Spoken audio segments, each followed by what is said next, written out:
سلمان ندوی جیسے لوگ آ کر کے امیر معاویہ رضی اللہ تعالیٰ عنہ کو برا بھلا کہتے ہیں، ابو ہریرہ رضی اللہ تعالیٰ عنہ کو نعوذ باللہ درباری ملا کہتے ہیں، نعوذ باللہ من ذالک۔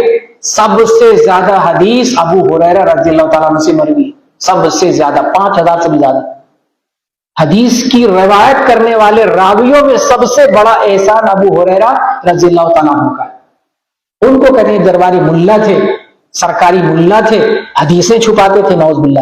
تو یہ کہاں سے آیا؟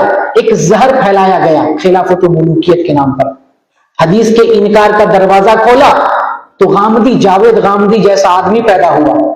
جاوید غامدی حدیث کو نہیں مانتا، بخاری کو کہتا ہے یہ تاریخ کی کتاب ہے، جبکہ قرآن کے بعد سب سے صحیح کتاب صحیح بخاری ہے۔ بڑے بڑے محدثین اس کو تسلیم کرتے ہیں اور وہ کہتے ہیں یہ تاریخ کی کتاب ہے، اس کا قرآن سے نہیں ریلیٹ کر رہا ہے، بس تاریخ کی کتاب ہے، صرف قرآن کو ماننا ہے اور اس قرآن کو بھی اپنی عقل سے سمجھنا ہے، جدید عقل سے۔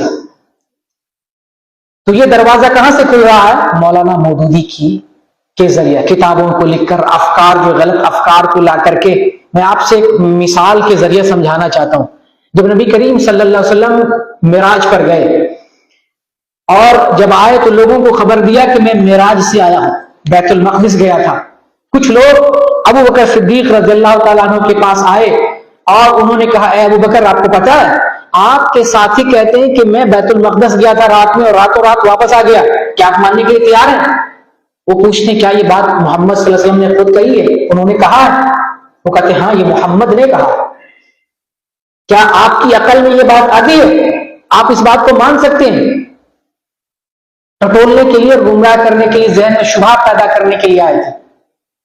تو حضرت ابو بکر صدیق رضی اللہ تعالیٰ عنہ کہتے ہیں کہ تم اتنی بات کی بات کر رہے ہو، اگر عقل میں نہ آنے والی بات اس سے بھی بڑی بات تم بتاؤ اور اگر وہ محمد صلی اللہ علیہ وسلم بیان کرے میں اس کو بھی ماننے کے لیے تیار ہوں۔ تم اسی بات کے لیے حیران ہو کہ مانو گے کہ نہیں مانو گے؟ اگر اس سے بھی کوئی بڑی بات تم بتاؤ کہ محمد صلی اللہ علیہ وسلم نے ایسی بات کہی ہے، میں اس بات کو ماننے کے لیے تیار ہوں۔ تب جا کر ابو بکر کو لقب پڑا تھا ابو بکر کے لیے صدیق، تصدیق کرنے والے۔ تو اگر حدیثوں کو اپنے پیمانے پہ تسلیم کریں گے تو مودودی کی طرح، غامدی کی طرح گمراہ ہو جائیں گے۔